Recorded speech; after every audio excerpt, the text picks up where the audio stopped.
Welcome. In this video I will show you how to block numbers on XIAOMI 15T.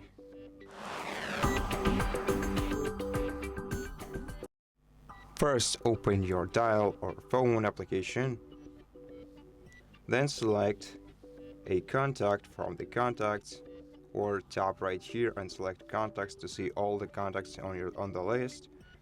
Now select a contact from the list, and to block it, scroll all the way down and select block numbers. You can also report these numbers as a spam by switching this toggle by hitting the checkbox next to this option and then tap block. And if you want to unblock this number, tap right here, select unblock, and now the number is unblocked. And that's it. Thank you for watching this video. If it helps you, please consider subscribing to our channel, leave us a like in the comment below, and I'll see you in the next one.